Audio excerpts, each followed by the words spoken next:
Halo, selamat sore. Selamat berjumpa lagi dalam acara Ngopi Sore IAI Banten. Dan terima kasih buat semua yang udah pada join sore ini. Oke, gimana nih kabar rekan-rekan hari ini? Udah weekend aja ya, nggak berasa. Semoga semua rekan-rekan selalu dalam keadaan sehat dan bersemangat. Sebelumnya, perkenalkan nama saya Nindya selaku MC acara sore ini. Nah, bagi rekan-rekan nih yang baru aja join hari ini dan belum pernah mengikuti acara ngopi sore sebelumnya, saya akan menjelaskan sedikit. Jadi, ngopi sore itu adalah acara yang diselenggarakan IAI Banten yang dikemas dalam obrolan santai yang mendekatkan arsitektur dengan bidang keilmuan lain dan mengangkat seputar isu terkini. Sebagai informasi, IAI Banten sudah menyelenggarakan 2 acara ngopi sore, yaitu ngopi sore yang pertama diselenggarakan pada bulan April berjudul Merekam Arsitektur dalam Film bersama Mas Riri Risa dan Pak Budi Sukada. Kemudian ngopi sore yang kedua diselenggarakan pada bulan Juni berjudul Arsitek ber-IG Live, kenapa tidak? Bersama Mbak Imelda Akmal. Nah, rekan-rekan, sebelum lanjut ke acara, kita minum kopi dulu yuk. Minum kopi hangat ya, supaya semakin menambah kehangatan kita selama 2 jam ke depan. Selanjutnya, saya akan bacakan tata tertib untuk mengikuti acara sore ini. Yang pertama, sesuaikan nama lengkap pada profil Zoom Anda dengan pendaftaran di awal ketika mengisi form registrasi, serta mematikan mikrofon Anda pada Zoom selama acara berlangsung. Yang kedua, semua peserta di Zoom pada 1 jam pertama dimohon untuk menampilkan kamera selama acara berlangsung untuk keperluan dokumentasi di media sosial IAI Banten. Nah, untuk rekan-rekan semua nih ya, jangan lupa follow Facebook, Instagram IAI Banten ya, untuk keseruan acara selanjutnya, karena kita selalu update. Yang ketiga, mohon pantau chatboard Zoom atau chat live streaming YouTube Anda, karena nanti akan ada link presensi acara yang diberikan oleh host untuk dilengkapi peserta yang hadir. Jadi silahkan rekan-rekan juga meng-capture diri sebagai bentuk kehadiran Anda pada Zoom atau live streaming YouTube dan mengupload pada link tersebut. Yang keempat, bila ada kendala teknis dan pertanyaan lebih lanjut, dapat menghubungi nomor official IAI Banten di 0821 1281 3745. Yang kelima, mohon untuk menjaga tata tertib selama kegiatan berlangsung. Karena kamu menyiarkan juga secara live streaming di YouTube IAI Banten. Sehingga nantinya dapat dilihat kembali di YouTube IAI Banten setelah acara berakhir. Selanjutnya, untuk tata aturan mengajukan pertanyaan adalah sebagai berikut. Yang pertama, mengajukan raise hand pada bagian partisipan pada layar Zoom Anda. Dan untuk yang di YouTube, silakan ketik di chat live YouTube IAI Banten ketika sesi pertanyaan sudah dibuka oleh moderator. Yang kedua, satu peserta dipersilakan mengajukan 1 kalimat tanya. Jika lebih, pertanyaan tidak wajib dijawab oleh narasumber. Pertanyaan dibatasi 3 pertanyaan per sesi. Yang ketiga, peserta dapat mulai mengajukan pertanyaan setelah dipersilakan berbicara oleh moderator. Demikianlah tata aturan yang telah dibacakan untuk dapat dipahami bersama. Buat rekan-rekan nih yang belum sempat mengikuti acara Ngopi Sore 1 dan 2, bisa mampir ke YouTube IAI Banten untuk melihat kembali tayangannya. Dan tentunya jangan lupa subscribe ya. Acara Ngopi Sore 3 hari ini berjudul Merangkai Kisah dari Foto Arsitektur. Acara akan dipandu oleh moderator Bung Tommy, pengurus Provinsi IAI Banten, dengan narasumber Bung Mario Wibowo. Rekan-rekan, sebelum kita memulai Ngopi Sore 3 kali ini, saya mewakili segenap pengurus IAI Banten, mengajak untuk bersama-sama kita hening sejenak, untuk berdoa sekaligus bersyukur. Berdoa bagi kondisi tanah air dari pandemik yang sedang mewabah di dunia, agar lekas berlalu, dan kita semua dapat beraktivitas kembali dan beradaptasi dengan keadaan. Tidak lupa pula kita mengucap syukur atas kesempatan ini, bahwa kita masih dapat tetap berkarya dari rumah. Mendoakan pula para tenaga medis yang masih harus berjuang untuk membantu merawat pasien hingga saat ini. Mari kita hening sejenak. Hening dimulai.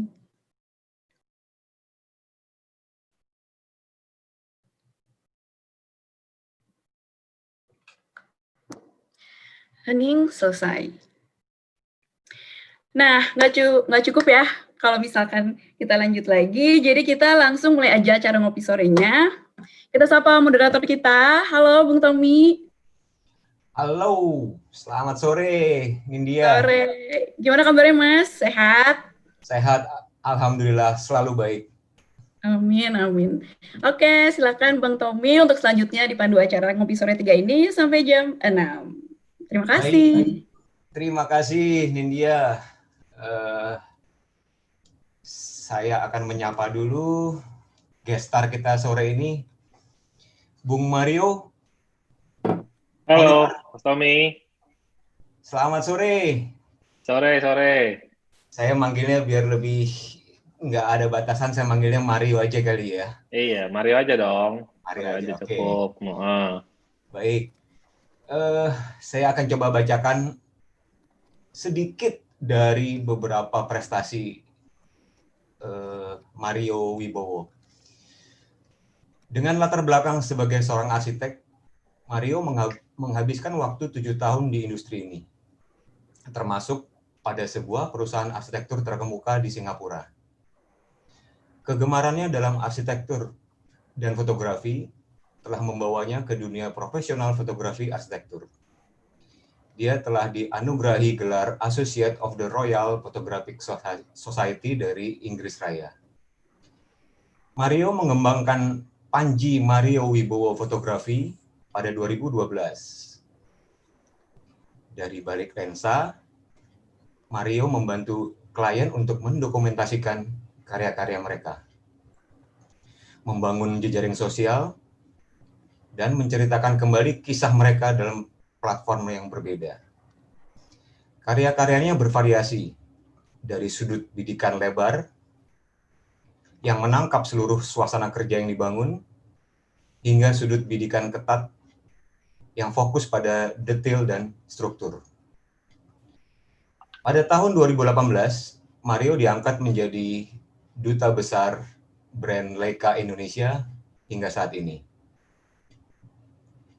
Mario telah memotret lebih dari 600 proyek arsitektur dan interior, termasuk hotel dan resort, mall, menara perkantoran, restoran, maupun perumahan di Seantero Indonesia, Jakarta, Bali, dan sudut Nusantara lainnya, termasuk juga Singapura, Thailand, Cina, Timur Tengah, Italia, London, dan lain-lain. Ada beberapa achievement yang diterimanya, tapi banyak sekali ya.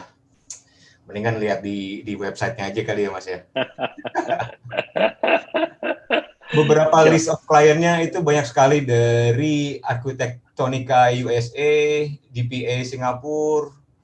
Kalau skala lokalnya itu ada kliennya Andra Matin, Studio Air Putih, Airmas Asri, Grand Hyatt, Kempinski, Citibank, Gunung Sewu, Farpoint, Intiland, Astra Property. Waduh, banyak sekali nih.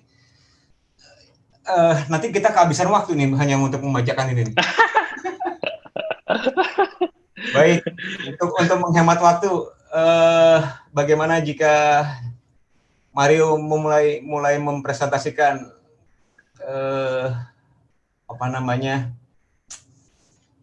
mainannya? Mainan saya ya. Ya, silakan. Waktu dipersilakan. Oke, sebentar saya share screen saya ini. Saya mau balik dulu deh. Di sini.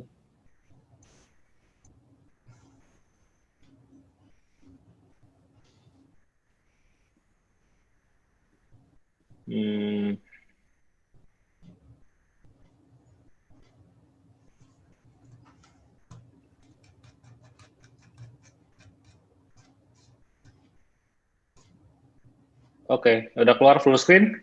Ya. Oke, terima kasih buat yang udah hadir, dan juga terima kasih buat IAI Banten yang udah mengundang saya untuk menjadi narasumber hari ini. Basically saya selain memotret hobi saya yang menjadi pekerjaan utama saya juga senang sharing sebetulnya. Saya dulu awal karir saya di fotografi, saya juga termasuk mengajar basic fotografi ya. Cuman sekarang karena memang saya lebih dikenal sebagai fotografer arsitektur, jadi ya alangkah senangnya saya bisa sharing mengenai pengalaman saya selama ini. Sebagai pembukaan ini proyek di Medan, ya, proyek karya Willis Kusuma, sebuah statement menurut saya dalam arsitektur ya, bisa membangun beton, rumah semua beton, bentuknya yang agak aneh tapi tetap enak dilihat. Waktu itu kondisinya rumahnya juga kosong ya, tapi kalau pengalaman saya, kalau emang arsitektur sudah baik, walaupun rumahnya tidak dihuni, secara space tetap menarik gitu dari fasad juga. Ini salah satunya, itu ada saya lagi manjat di tembok. Ini udah lah ya, tadi saya punya CV. Lalu ini adalah salah satu klien yang menjadi turning point saya. Waktu itu ini saya dipanggil oleh FCDA Singapura ya, untuk memotret Hotel Suri Bali. Ya, dulu Alila Suri, sekarang namanya Suri aja. Waktu dipanggil sama dia, saya sungguh excited karena ya dipanggil sama arsitek terkenal, kapan lagi gitu kan ya waktu itu. Nah, waktu di sana ini jujur masih belum pede ya, masih belum pede. Jadi kalau dipanggil sama arsitek tuh saya bingung tuh, wah gue mesti gimana nih fotonya nih, oh supaya keren, supaya diterima sama arsitek yang terasa dan lain-lain. Pokoknya yang dipikiran banyak lah gitu. Jadi padahal prinsipnya sebenarnya mudah ya. Memang klien saya kan mostly designers ya, Jadi simple, tugas kita kan ini ya, bercerita ya, tentang desainnya sang arsitek gitu. Jadi kita storytellers for designers gitu. Nah, jadi approach-nya sih biasanya saya ya udah apa adanya yang di sana, saya dokumentasikan as is seperti itu, tapi kadang-kadang ditambahin bumbu sedikit supaya lebih menarik, supaya lebih greget gitu. Jadi kadang ya kita tambahin people, kadang-kadang kita menunggu for the right lighting gitu kan, mau sunrise, mau sunset gitu kan, atau kita merubah-rubah furniture supaya komposisi di fotonya lebih main-lain. Jadi itu bagian dari bumbu-bumbu yang saya tambahkan di lapangan gitu. Nah, project briefnya biasanya kalau saya nggak ada. Jadi setiap kali kalau saya nanya arsitek, bro, lo mau gimana nih, lo punya cerita apa gitu di sini? Ah, terserah lo aja lah bro, lo udah tahu mana yang bagus. 90% bilang seperti itu. Gitu. Jadi saya kalau datang ya tanpa project brief gitu loh. Jadi ya saya motret yang menurut saya bagus, yang menurut saya ini loh yang si arsitek suka, yang si arsitek highlight tuh sebenarnya ini gitu. Jadi saya menebak-nebak juga kadang-kadang. Kalau ragu kadang saya suka nanya lah gitu. Nah jadi dari sekian lama pengalaman saya sampai sekarang, jadi saya mengambil kesimpulan ya udah project brief saya tuh buat arsitek jualan nomor 1. Jadi untuk marketing mereka supaya mereka bisa nunjukin ke next kliennya. Lalu kadang-kadang mereka butuh foto juga buat kalau masukin competition, ya kan. Setelah competition kan kalau mereka menang bagus buat kredibilitas company mereka ya. Lalu publikasi di majalah tentunya. Publikasi di majalah itu kan juga ya jualan juga lah ya, self selling juga gitu. Nah kemudian biasanya juga buat tim di kantor. Belum tentu semua tim di kantor sempat ngelihat proyeknya, atau mungkin buat nanti anak-anak yang baru masuk kantor, ya udah ada fotonya nih, proyek kita pernah bikin begini, kalau kantor kita tuh desainnya begini, space-nya gini. Jadi biasanya fungsinya fotonya dipakainya untuk itu, foto-foto saya. Nah, jadi balik lagi ke topik di sini, waktu saya datang ke proyek ini, Suri ini, Suchan sendiri dari FCDA datang ke situ, menemuin saya. Lalu ngobrol-ngobrol, saya seperti biasa saya tanya, Suchan, ini lu maunya gimana nih project? Dia bilang, Mario, lu adalah fotografer ke-8 yang datang di sini. Ada 27 fotografer lain yang motret seluruh Suri. Jadi mission lo hari ini adalah Mission Impossible katanya. Lu coba cari sudut lain yang belum pernah difoto. Pucat dong saya begitu. Nah, lo mati lo, mau mana lagi? Dia kasih lihat tuh fotonya nih yang pernah difoto nih kira-kira nih. Ya saya lihat semuanya udah gitu sebenarnya, mau ngapain lagi saya di sini coba. Jadi ya udah, setengah stres, setengah bingung, saya coba tanya lagi, korek sini, korek sono, info dari dia, tapi ya nggak ada buat dia. Dia bilang, this is my baby Mario, I really love this project, everything is beautiful, so ya terserah lo gimana gitu. Ya udah, jadi setelah merenung-renung di tepi laut gitu kan, akhirnya saya mengambil kesimpulan, saya ada di sini dipanggil oleh dia, tentunya dengan alasan tertentu. Artinya dia sudah melihat portfolio saya dan dia suka gitu. Jadi of course ya kalau emang dia suka dengan karya saya, kenapa saya mesti bingung mau motret apa? Ya udah, saya foto aja sesuai kepribadian saya gitu loh. Jadi saya bisa tell the story dengan versi saya sendiri gitu kan. Karena kan setiap fotografer pasti punya karakter sendiri gitu. Ya udah, jadi akhirnya saya udah motret suka-suka saya aja tanpa pusing gitu ya, motret sini, motret sono, dan akhirnya dia senang sekali sama semua foto-fotonya karena memang refresh juga ya dari semua foto yang dia punya dengan vision yang saya punya, hasilnya berbeda. Jadi dari sini juga moral of the story-nya adalah pentingnya dari personal portfolio. Karena kalau dengan kita punya portfolio yang kuat, klien datang ke kita pasti akan mau foto yang seperti biasa kita buat dan bukan menunjukkan foto dari fotografer lain. Gue mau kayak gini dong. Saya dulu di zaman awal karir saya kan motret wedding juga, suka begitu tuh. Jadi ada klien datang, gue mau hire lu, tapi tolong bikinin fotonya kayak si fotografer A. Ya itu karena kita punya portfolio belum kuat, jadinya kita disuruh jadi orang lain. Tapi kalau misalnya udah kuat, ya artinya kita bisa melakukan suka-suka kita lah, sampai sekarang kayak saya gitu. Going to the next slide. Oke, ini salah satu cara saya bercerita ya. Ini salah satu foto kantor. Ini kan kayak breakout area dia, cafe-nya gitu ya. Nah, ini saya foto cafe-nya dalam keadaan kosong, gitu. Lalu, begitu saya isi orang, tentunya feeling-nya jadi sangat berbeda ya. Jadi kita tahu secara skala bagaimana ruangan itu, lalu bagaimana cara orang-orang itu mempergunakan space ini. Karena arsitektur itu kan terjadi dari manusia yang menggunakannya ya, sebenarnya begitu. Karena didesain untuk kebiasaan manusia. Jadi tentunya dengan ada elemen manusia di dalamnya itu membuat foto lebih hidup menurut saya. Ini kantor juga, ini 3 foto yang berbeda ya. Yang sebelah kiri itu library, saya kasih ada orang duduk di situ, kan itu juga ruangannya double volume, ada ruangan lagi di atas. Yang tengah itu ada meja panjang, di bawah itu lantai 1, dia itu communal room sebenarnya ya, yang dipakai biasanya kalau makan siang. Ini kantornya di Associates ya, di Kemang yang baru. Jadi mereka itu kalau siang, makan siang tuh semua disediain di kantor, dimasakin semua. Jadi semua anak-anak kalau siang makan bareng-bareng di meja itu. Jadi memang saya di situ siang-siang, pas makan siang saya tungguin mereka di situ makan siang, ngobrol-ngobrol, bercanda, ada yang ngambil makanan. Jadi lebih hidup ya, lebih hidup. Jadi ketahuan orang makainya gimana. Itu saat sebelum yang paling pandemi. kanan. Wow, ini udah lama, udah lama.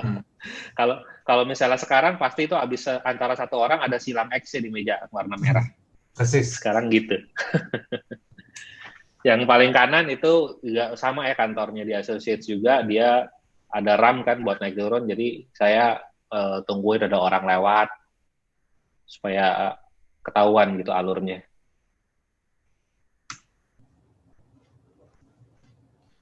Ini juga sama. Saya bayanginnya waktu kalau foto ruangan ini kalau nggak ada orangnya, tanpa kurang kerasa kalau ini tinggi floor-nya double volume ya gitu. Jadi dengan ada suasana kerja di situ, emang kasih tahu kalau ini kantor orang kerja, jadi scale-nya lebih berasa.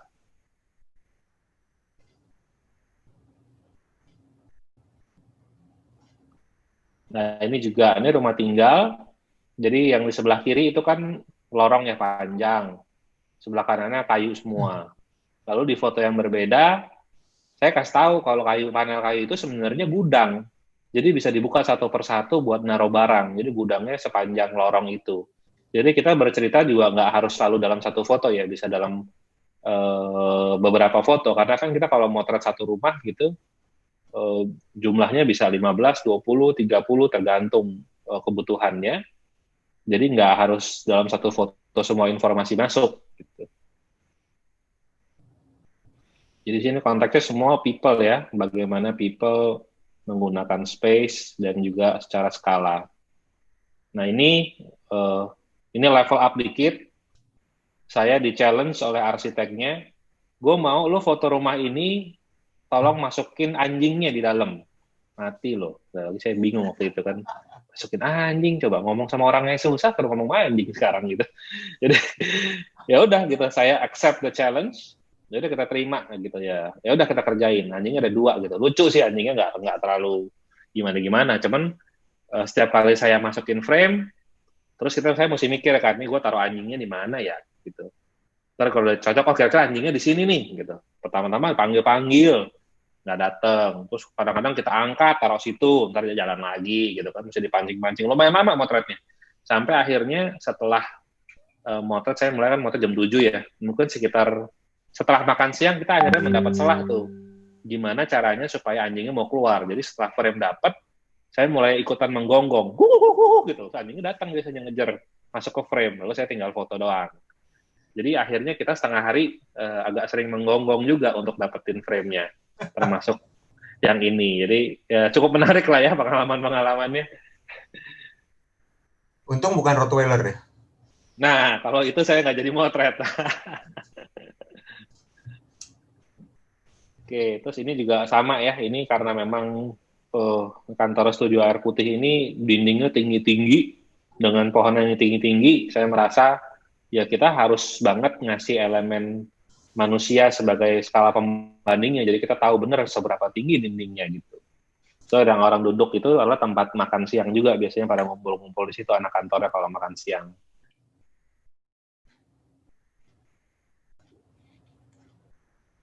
Nah, ini juga rumah yang sama yang tadi yang ada lorong orang buka lemari. Itu juga ada mbaknya kebetulan lagi bersih-bersih di situ. Saya gunakan sebagai skala ya, memang karena rumah ini lumayan gila space-nya. Ini saya motretnya juga, motretnya dari rumput ya, memang rumputnya dia miring kan, sloping gitu, saya naik ke atas itu, saya motret.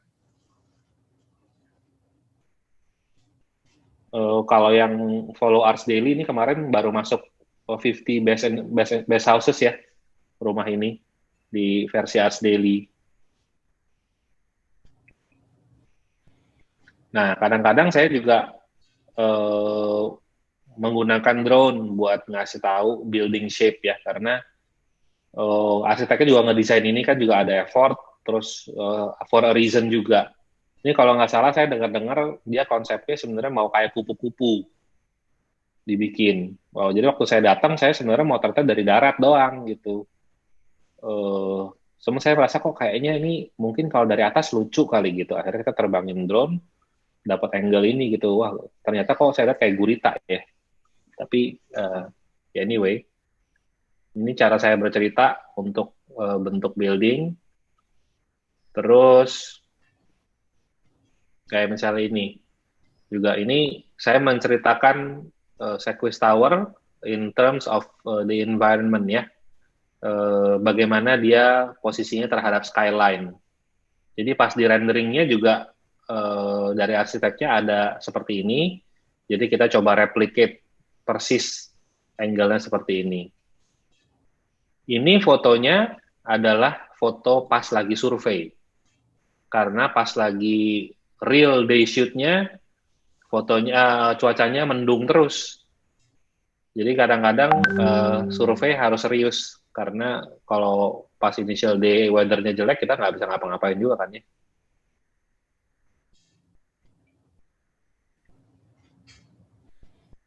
Ini kalau yang beberapa bulan lalu datang, pameran perihal di mana? Di galeri nasional ya, galeri nasional. Semua pada motretnya dari bawah. Saya waktu itu di challenge sama si Bio kan waktu itu Bio Living juga bantuin di sini. Si Bio challenge saya, lu fotoin pakai drone dong, coba di situ, kayaknya bakalan keren. Oh mas saya itu ring 1 bro, gimana mau terbang? Nggak bisa. Coba deh lu tanya-tanya. Akhirnya ya udah kita coba tanya-tanya di situ. Ya agak repot pertamanya, nggak bisa lah, inilah itulah. Ya, kita bilang kita paling perlu waktu 5 menit doang pak buat terbang. Mungkin sekali jepret juga udah cukup. Akhirnya aja koordinasi dibantu, ya udah akhirnya cuman dia bilang lo terbang nggak boleh lebih dari 15 menit terus harus turun ya. Kita koordinasi sama orang sekitar doang, nggak pakai izin yang formal lah, cuman antara mereka doang. Ya udah akhirnya kita terbangin, dijepret, udah turun lagi. Tapi jadi kelihatan ya bentuknya dia dari atas tuh terhadap galeri nasional tuh gimana.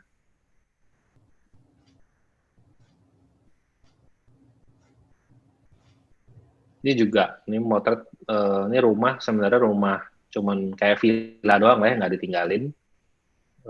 Posisinya di Dago ya, di Dago Bandung. Bisa kelihatan kalau dia tuh di antara hutan-hutan. Jadi drone berguna banget di zaman sekarang ya, menurut saya, karena kita kalau nggak ada drone, zaman dulu saya kalau kerjaannya awal tuh sering motret tower juga dari DP Architect suka ngirimin saya project kan, fotoin gua, project gua gitu. Motret tower di Jakarta setengah mati karena jaraknya dekat-dekat banget, kadang ada flyover gitu. Jadi saya dulu biasanya selalu manjat ke gedung seberangnya. Jadi dari pertama kali disuruh motret, sampai jadi motret itu bisa sampai 1-2 bulan ke depan, karena kita harus survei dulu ke beberapa gedung di seberangnya yang kira-kira angle-nya bagus. Kita harus kirim surat satu-satu ke setiap gedung bahwa kita ditugaskan oleh arsitek gedung ini untuk memotret. Kita perlu akses ke rooftop untuk survei, melihat apakah angle-nya bagus dari situ apa enggak. Kalau memang bagus, artinya kita akan kirim surat sekali lagi untuk untuk kasih tahu kalau kita bakalan shoot tanggal segini. Dan mereka kan approve-nya juga nggak cepat kalau ke building management gitu, jadinya prosesnya lama sekali tektokannya. Jadi dulu saya agak-agak suka malas nerimain kerjaan building. Tapi begitu drone keluar, ya saya dengan senang hati saya langsung beli. Jadinya saya fotonya pakai drone. Walaupun kalau foto drone, kalau drone kecil sekarang ya, kayak misalnya Mavic gitu-gitu, masih belum terlalu bagus sebenarnya hasilnya kalau buat night shot. Tapi daripada nggak ada, ya masih oke lah gitu. Kalau klien ada budget lebih, ya tentunya pakai yang Inspire 2 untuk foto malam. Kayak tadi yang project Mayora tadi, itu pakai Inspire, pakai yang gede ya drone-nya. Jadi hasilnya lumayan bagus kalau foto malam.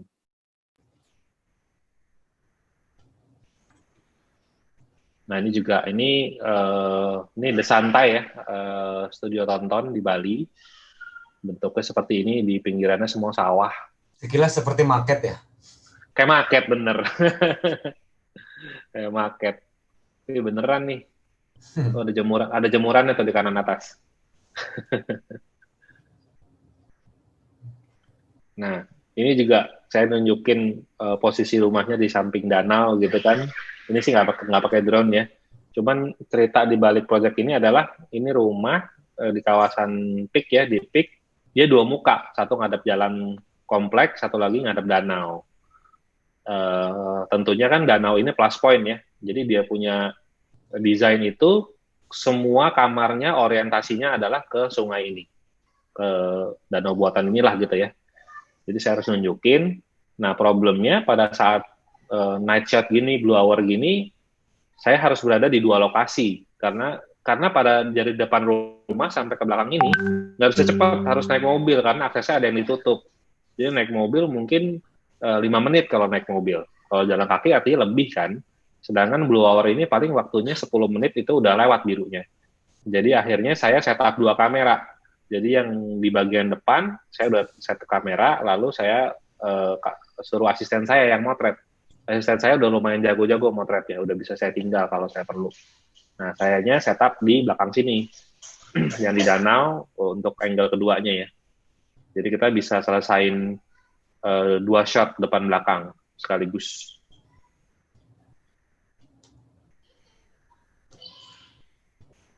Nah ini juga kalau saya dapat project yang lapangannya luas-luas di depannya tuh saya senang banget karena kita bisa punya ini ya, punya room buat main-main gitu. Ini kan project RH ya, beauty. Jadi saya kayak berkonsep gitu kan, oh beauty artinya kalau depannya gue kasih bunga-bunga mungkin lebih nyambung gitu. Jadi ya udah, jadi di foreground saya kasih bunga-bunga, terus di sana ada RH-nya ya.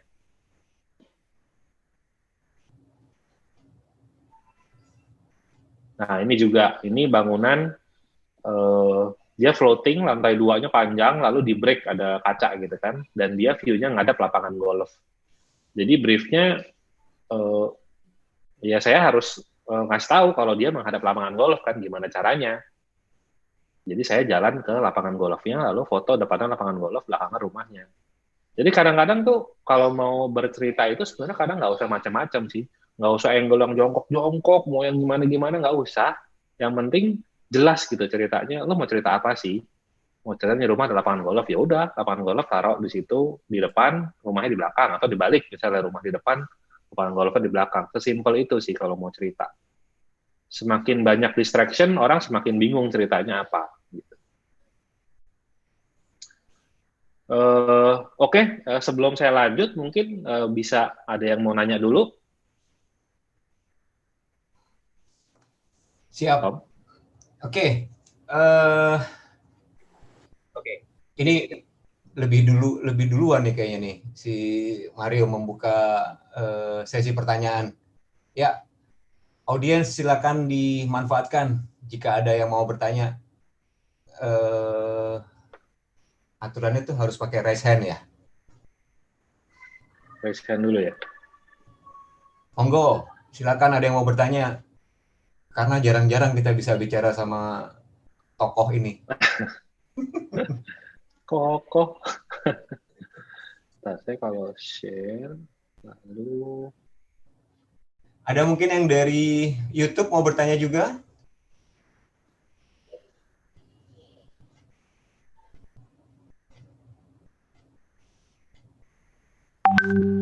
Ada yang nanya? Mbak Vera, tolong dibantu dibuka link untuk chatroom di Zoom.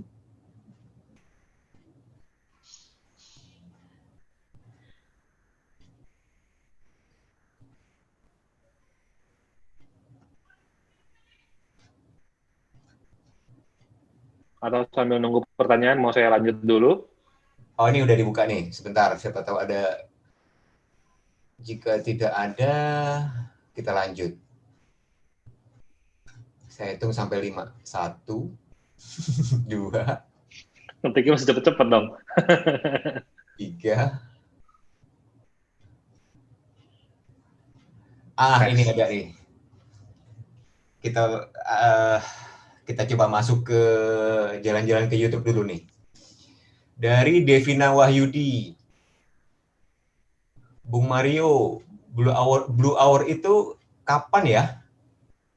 Kalau foto project, apakah memakan waktu seharian? Tergantung projectnya. Makanya kita mesti tahu dulu projectnya apa, terus kekuatan dia di mana, dan kendalanya apa. Itu jam terbang sih. Tapi kalau Blue Hour itu sehari 2 kali. Subuh jam 5 atau sore jam 6. Tinggal pilih mau yang mana. Dengan catatan jika cuaca bagus. Kalau Blue Hour nggak terlalu pengaruh sama cuaca. Okay. Jadi kalau mau hujan pun saya biasa motret kalau Blue Hour. Asal lensanya nggak kena air. Gitu. Motretnya pakai hazmat kali ya biar nggak kena air ya.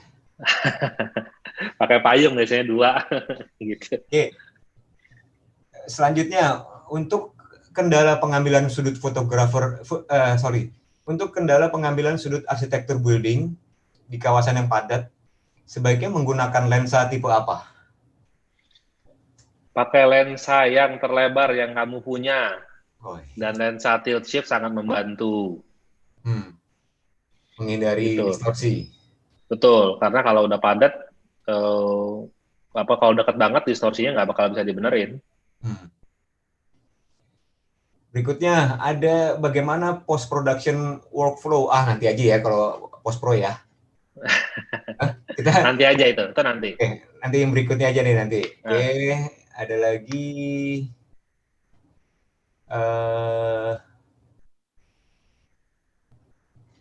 kita suka tahu kalau foto ruang itu terkadang fotonya kelihatan white banget. Nah, kalau dengan Mas Mario bagaimana? Kelihatan white banget ya. Itu saya agak kurang ngerti pertanyaannya sih. Ini Tapi sepertinya gini nih, saya juga agak gagap nih dengan pertanyaannya dari Dania Siska. Kita suka tahu kalau foto ruang itu terkadang fotonya kelihatan white banget. Berarti ya pemakaian lensa yang lebar mungkin ya, maksudnya ya. Pertanyaannya dia apa? Nah, bagaimana menurut Mas Mario? Oh, bagaimana? Oke. Jadi gini, memang kita kalau foto, kebanyakan sih foto interior yang masalah ya, untuk kalau masalah lebar itu, karena kalau foto interior kita seringkali dihadapi dengan ruang sempit, otomatis kita akan memakai lensa yang lebar. Tapi kalau dari pemula itu selalu masalahnya, mereka motret selebar-lebarnya, biasanya. Sampai distorsi, punya lensa berapa? 17, motret 17. Punya 11, motret di 11 gitu kan. Ya sebenarnya bukan begitu. Kita kalau motret itu ya harus pakai rasa juga ya. Memang itu nggak bisa diajarin sih. Kita pakai feeling. Ini kayaknya kelebaran kalau segini, pasnya segini. Feeling kadang itu didapat setelah rajin memotret atau bagaimana? Setelah rajin. Jadi kadang di lapangan itu kan kita juga motret dengan LCD 3 inci. Kadang-kadang 3 inci itu tidak cukup untuk kita merasakan.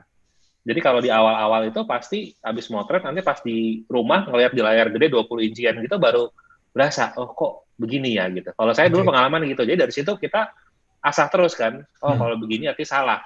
Next coba saya perbaiki lagi gitu kan. Terus sampai akhirnya saya bisa feeling gitu kalau misalnya ini 3 inci ini ya di layar kamera saya udah oke gitu. Nah tapi sekarang seiring umur mulai berjalan juga saya matanya agak susah gitu udah gitu, apalagi kadang-kadang di ruangan sempit kita motret kameranya rapat sama tembok, jadi kita nggak bisa ngelihat layarnya kan. Jadi saya pakai tools lagi, saya tether langsung ke saya punya iPad, jadi saya bisa lihat komposisi di iPad 10 inci. Nah dari situ juga akan lebih terasa lebih jelas tuh kalau kita kelebaran apa enggak, angle-nya ketinggian apa enggak, atau ada detail-detail yang mesti kita geser segala macam, itu akan lebih kelihatan. Jadi rasa itu bisa didapat setelah kita berlatih sehingga menjadi terlatih. Pastinya kayak nyetir mobil. Oke. Lanjutnya dari Ahmad Suryo, ada di chatroomnya Zoom. Mas Mario mau tanya apakah foto arsitektur perlu pakai lensa tilt shift atau bisa dikoreksi saja saat post pro? Tadi sudah ya? Atau mau dijawab lagi, boleh? Ini lain sih, agak lain. Jadi kalau menurut saya kalau bisa punya lensa shift, gunakanlah lensa shift. Tapi kalau di awal biasanya lensa shift itu soalnya mahal banget kan. Kalau misalnya di awal proyeknya belum banyak, pakailah lensa ultra wide dulu, dibenerin di post pro. Kenapa saya saranin pakai lensa shift? Karena kalau benerin di post pro, pasti ada bagian yang ke-crop. Nah, kalau kita nge-crop itu, ke-crop artinya kan kita pada saat syuting kita sudah mesti kira-kira nih, kalau saya motretnya segini, ntar bakal ke-crop segini, artinya saya mesti mundur dikit, supaya kalau di-crop gak kepotong. Nah, kadang judgement itu kan bisa salah tuh. Jadi pas kita udah di balik layar kita nge-crop, ya gue kurang mundur. Gitu. Jadi komposisinya kita nggak bisa dapetin yang sesuai yang kita mau di lapangan. Gitu. Kalau itu post pro kelemahannya di situ. Ya. Apa namanya? Sebaiknya sih dari awal sebelum ada post pro kita sudah bisa memperkirakan bagaimana hasilnya gitu ya. Betul. Jadi what you see is what you get. Hanya touch up aja ya. Betul. Oke. Ya, selanjutnya dari Ivo Bahar Nugroho. Halo Pak Mario. Menurut Anda dalam fotografi arsitektur, parameter apa yang paling menentukan? Komposisikah atau pencahayaan? Semua ya, nggak cuman itu sih. Itu komposisi yang paling fatal sih. Karena komposisi tidak bisa diperbaiki di post production. Jadi komposisi harus tepat di lapangan. Itu benar-benar the man behind the gun. Ya. Kalau lighting itu saya kan juga menggunakan available light selalu ya. Saya nggak pernah menggunakan lighting tambahan kalau motret buat arsitek. Jadi artinya saya mengontrol cahaya di lapangan, bukannya pasrah sama cahaya yang ada loh. Jadi saya bisa buka tutup jendela, saya bisa block lighting di jendela, saya bisa nyalain matiin lampu gitu kan. Jadi lampu yang ada tapi tetap kita modifikasi. Lalu dibantu di post production nanti akan kita enhance lagi ya supaya hasilnya lebih baik gitu. Ya. Makin seru.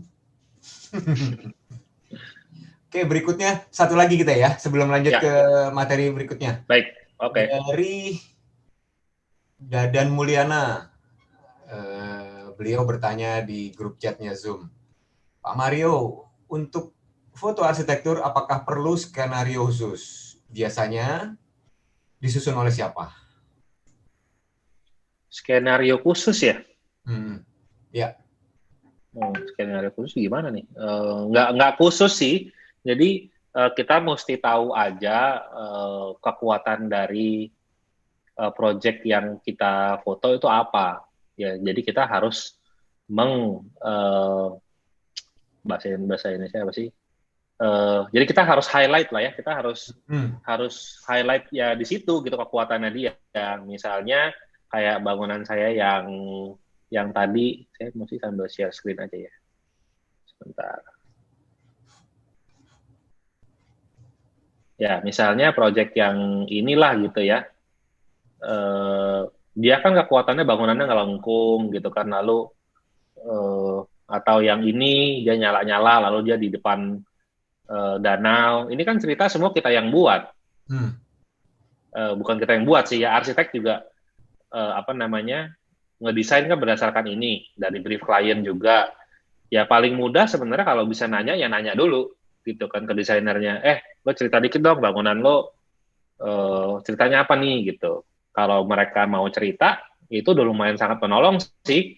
Kalau ya kan dia bilang, gue desainnya ini ada udaranya dari depan ke belakang semua lewat, kamar semua orientasinya ke danau buatan gitu kan. Itu semua udah cerita kan. Nah, tinggal gimana kita terjemahinnya ke 2 dimensi gitu. Jadi kalau skenario khusus, ya berdasarkan cerita itu, lalu kita atur deh, mau motretnya mana dulu, motretnya jam berapa, gitu kan. Kalau melihat 2 foto terakhir ini, saya bisa sedikit menangkap bahwa foreground itu juga tidak terlepas dari kekuatan foto yang utamanya ya. Foreground tidak terlepas dari layar depan. Artinya foto bangunan ini nggak akan bisa hidup atau tampil kalau nggak ada jalan atau yang sebelumnya bunga-bunga itu tadi sebelumnya. Betul. Jadi ini kita masukkan banyak informasi ke dalam foto, tapi tanpa mengganggu kekuatan dari subjek utama fotonya juga, gitu kan? Iya. Jadi kalau ini walaupun ada jalanan setapak, ada sungainya, tapi tetap kalau lihat foto ini kita tahu sebenarnya kan foto ini mau nunjukin rumah ini loh. Gitu. Begitupun yang ini, kalau walaupun ada pohon di sana, atau jalan ramai sebelah kanan, ada tanaman di depan, bunga-bunga, tapi tetap subjek utamanya kita tahu bahwa gedung ini adalah yang kita ceritakan. Ya. Tuh. Oke, ini tadi kita hanya membaca pertanyaan teks satu lagi deh ya. Ini tadi ada yang raise hand itu siapa tadi? Saudara Rijal. Mbak Vera, tolong dibuka mute-nya. Om Rijal. Halo. Ya, silakan. Mas Mario. Ya, halo. Ya, mau nanya pendapat Mas Mario tentang realistic render. Itu jadi macam saingan nggak sih? Agak sulit ini dijawab ini ya. Realistic render ya. Oke, jadi saya juga belum bisa jawab dengan tepat sih. Saya lagi menanya-nanyakan juga. Sekarang saking rendernya udah realistis, kenapa orang mesti motret lagi produk jadinya gitu kan ya. Jadi saya sempat mendapat beberapa jawaban sih dari arsitek-arsitek yang saya tanyain. Kalau renderingnya udah real, kenapa lo mesti motret lagi? Lalu dia jawab, ya kalau motret itu adalah sebuah bukti bahwa proyek kita kan terbangun. Gitu. Kalau misalnya mau bohong-bohong sama klien, ya silahkan aja bisa. Kan klien ada yang matanya juga awam kan, yang nggak bisa bedain mana render, mana real. Ya nggak apa-apa, tapi kan artinya presentasinya mesti bohong. Gitu, ini proyek terbangun. Sedangkan kalau klien-klien yang berbobot, mereka kan pasti menanyakan proyek lo yang terbangun yang mana. Kalau gambar 3D doang, mas semua orang juga bisa, anak baru lulus juga bisa. Tapi kan untuk mengawal sebuah proyek dari gambar sampai jadi konstruksi yang minimum 1 tahun, itu kan tidak mudah juga. Sampai sesuai juga desainnya.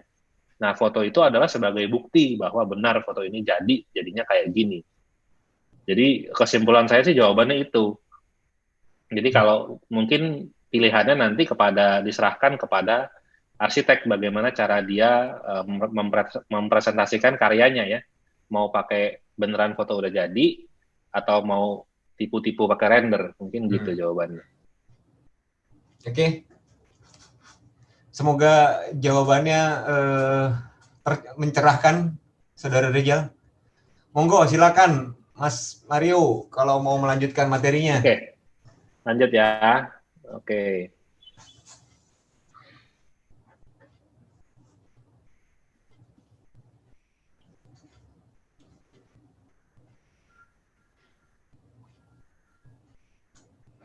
Oke, ini yang tadi udah ya. Nah, ini yang berikutnya ini masih rumah yang sama. Nah, ini salah satu cara saya bercerita mengenai intention design dari arsitek ya. Dia bikin skylight yang kalau misalnya siang-siang itu, ini yang sebelah kiri motretnya sekitar jam 11 jam 12 siang, emang saya tungguin sampai bayangannya lurus ke bawah. Gitu. Kita udah tahu bahwa ini ada skylight. Dari kalau foto yang sebelah kanan itu yang masih agak pagi saya motret, saya tahu nih ini pasti akan berubah terus, nanti pasti akan lurus. Jadi motretnya bisa berbagai versi, bagusnya yang mana. Gitu. Jadi ini salah satu yang menyambung cerita tadi yang menanyakan masalah skenario ya. Ya ini skenario-nya biasanya kita yang nentuin juga. Oh ada skylight nih, pasti ntar masuk jam berapa gitu. Kita tungguin aja frame-nya. Ini pun sama, nih 3 proyek yang berbeda ya. Yang sebelah kiri juga ada skylight yang selalu saya tungguin kalau ada. Itu siang-siang sampai bayangannya lurus. Ya nggak harus lurus sih, mau miring juga boleh, terserah-terserah aja. Saya yang miring punya, yang lurus punya, tapi saya lebih senang yang lurus, jadi saya show yang lurus. Terus yang di tengah, ini proyek gereja di Sajau, dia ada kisi-kisinya di sampingnya, emang saya juga udah tahu nih bakalan cash shadow nih, ya udah ditungguin aja sampai bagus seberapa, lalu saya shoot. Tapi tetap ya, harus ada sosok orang ya untuk skala ya. Oh, tetap dong, itu trademark.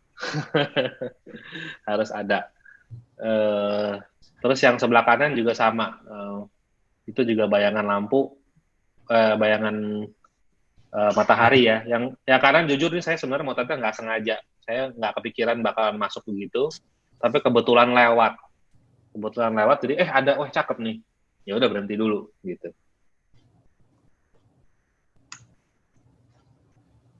Nah, next ini juga ini rumah di Bogor ya, yang ini juga salah satu another turning point buat Mario. Ini pertama kali saya motret project Mas Aang. Dia kasih rumah ini IT House di Bogor. Begitu abis saya foto dipublish, lumayan viral kemana-mana nih rumah. Jadi sayanya ikut dongkrak. Jadi saya pansos ya, saya panjat sosial nih sama Mas Aang. Ya rumah ini juga gitu. Kalau Mas Aang kan selalu kalau bikin rumah entrance selalu muter-muter ya, jadi buat experience. Jadi di sini saya tunjukin juga. Lalu dengan ada cahaya matahari dia masuk, kenain bagian-bagian bangunannya, menurut saya bikin ini jadi lebih hidup dan bentuknya jadi lebih 3D ya, kelihatan mundur majunya semua gitu.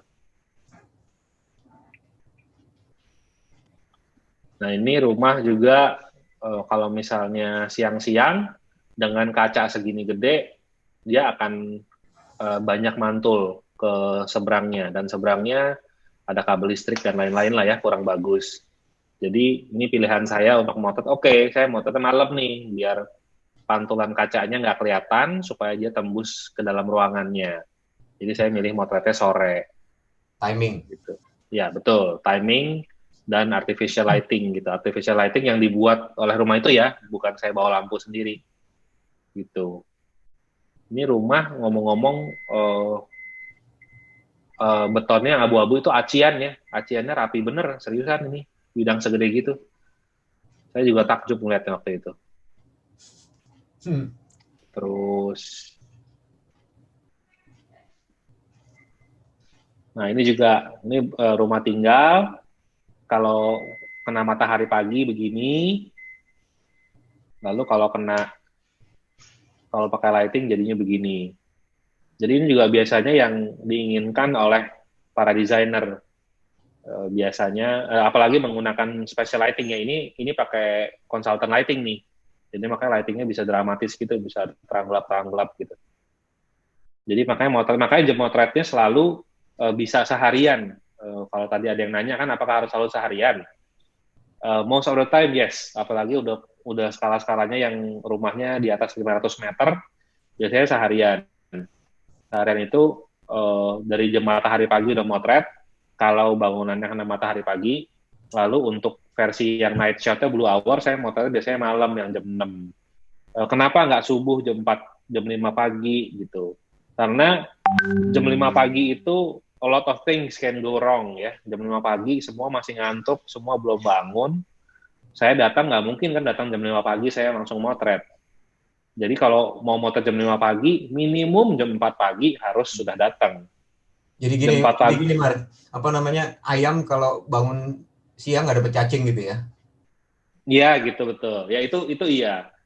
Tapi nggak, ini konteksnya beda yang ini nih. Maksudnya kalau saya bangun jam 4 pagi saya datang ke lokasi, terus nanti satpamnya belum bangun, nungguin dulu gitu. Saya nggak punya nomor telepon satpamnya, akhirnya mesti telepon arsiteknya telepon ke ownernya juga belum bangun, cara gitu kan. Jadi itu serangkaian masalah-masalah itu kalau subuh itu bikin stres. Jadi begitu udah satpamnya udah buka pintu, masuk di dalamnya misalnya ada stagger segala macam, mesti dipindahin dulu. Bayangin aja jam 4 pagi mesti kayak begitu, gelap-gelapan kan nggak enak ya. Jadi kalau saya bisa milih motretnya sore, jam 6 sore, saya milih sore. Tapi kadang tidak ada pilihan harus subuh, ya kadang-kadang saya standby jam 3:30. Dan wanti-wantinya udah lebih banyak tuh, saya minta ini, minta itu, segala macam, tolong di clear up, atau pesannya banyak lah, supaya minimize saya di subuh-subuh itu. Ini kalau melihat bangunan, sorry sebelumnya tadi. Ini kalau yang ini? Iya, kalau tidak jeli itu sama aja seperti pertanyaan dari Rizal tadi ya. Pertanyaan Rizal tadi. Seperti rendering aja nih. Ini bukan foto nih sepertinya. Gitu. Betul. Bisa begitu. Bisa. Ibaratnya gini aja. Kalau pakai apa ya contohnya? Misalnya pakai celana deh. Pakai celana Giorgio Armani asli sama pakai Giorgio Armani palsu.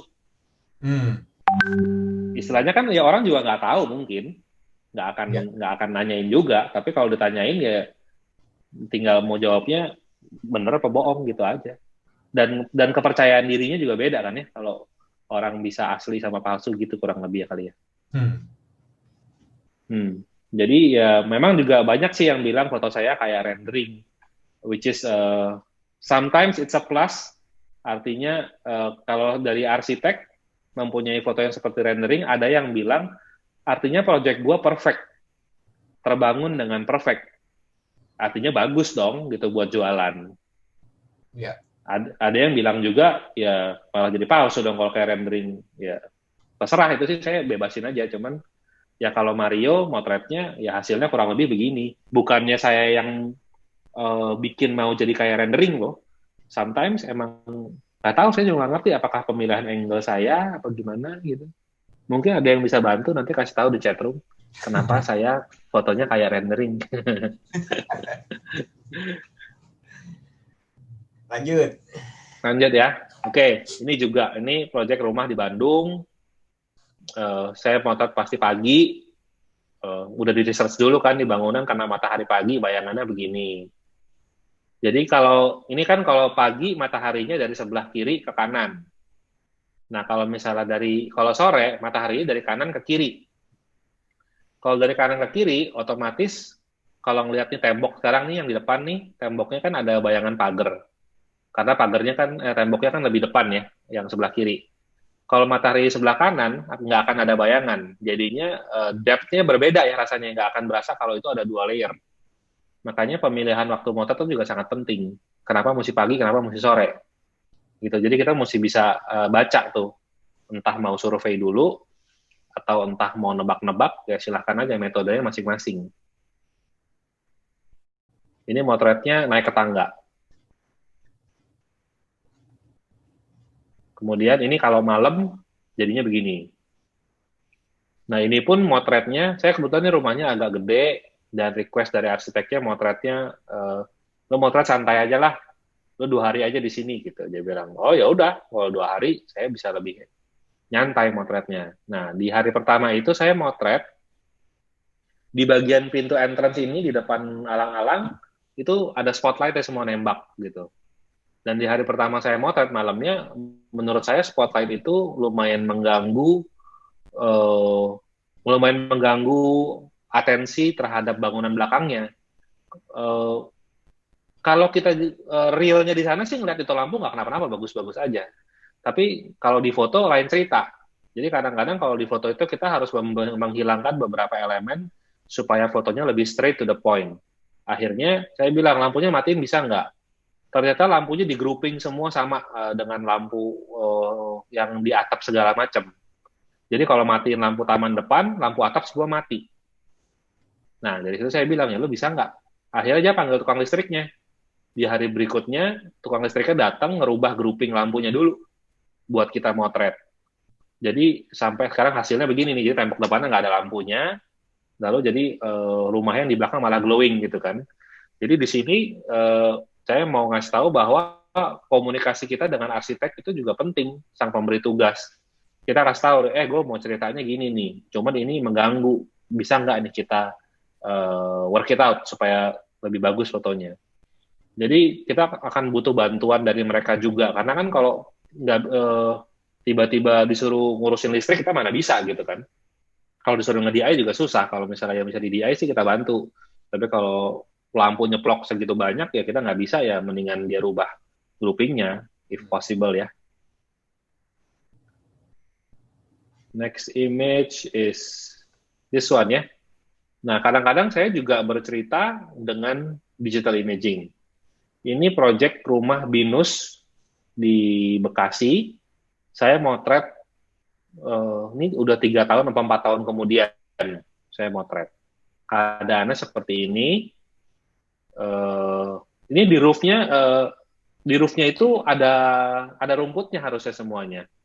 Terus taman yang di tengahnya pun tanamannya udah macam-macam tuh, udah warnanya ini itu nyeplok sana sini. Aslinya nggak begitu, karena saya lihat maketnya jauh lebih bagus dari ini. Dan pada saat saya datang memotret itu ada kolamnya lagi dikuras, ya, yang ada tiang bulat itu kolamnya dikuras, dan dikurasnya katanya 2 hari baru bisa ngisi lagi. Waktu saya mau datang saya nggak dikasih tahu itu semua. Ya, jadi ini hal-hal yang kalau kita foto arsitektur dan interior itu banyak hal yang tidak bisa kita kontrol karena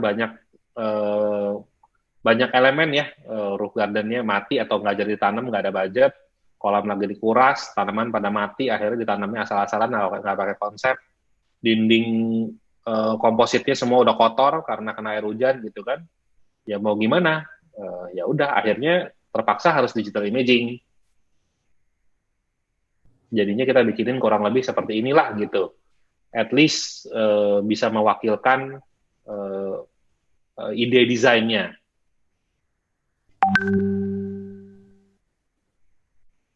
Nah, yang ini juga sama. Ini motret rumah di Semarang.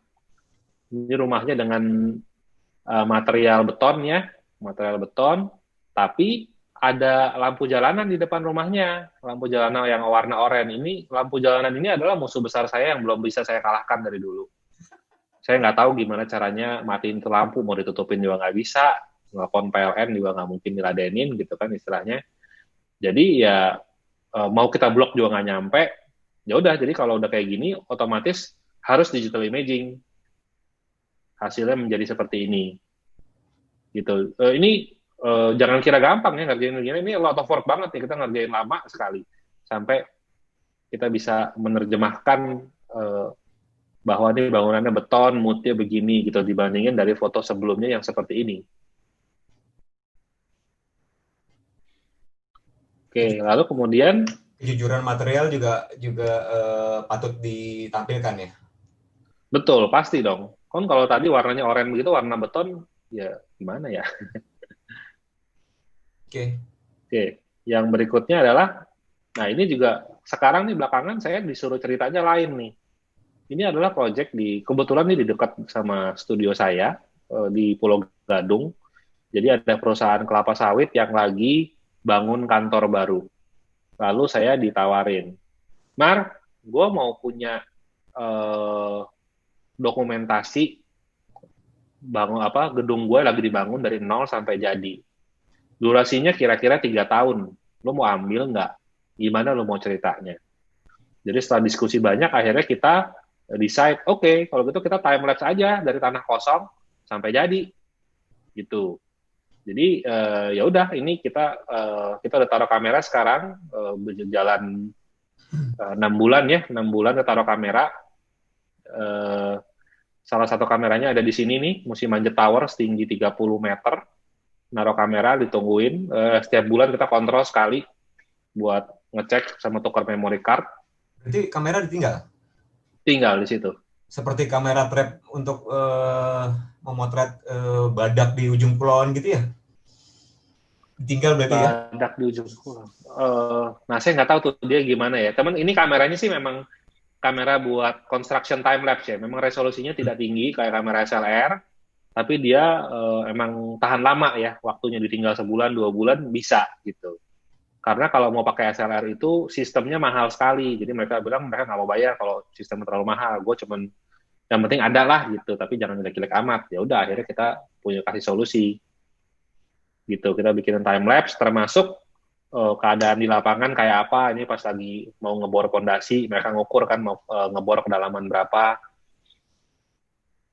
Ini pas mereka lagi ngebongkar apa nih, lagi galian pondasi lah pokoknya. Jadi saya tuh sampai diledekin sama teman saya, lo sekarang lumpur aja lo foto bisa jadi duit ya? Saya sampai digituin. Saya juga, iya juga sih, cuman ya nggak tahu. Saya mah klien mah nyuruhnya cerita apa, ya saya ikutan cerita aja gitu.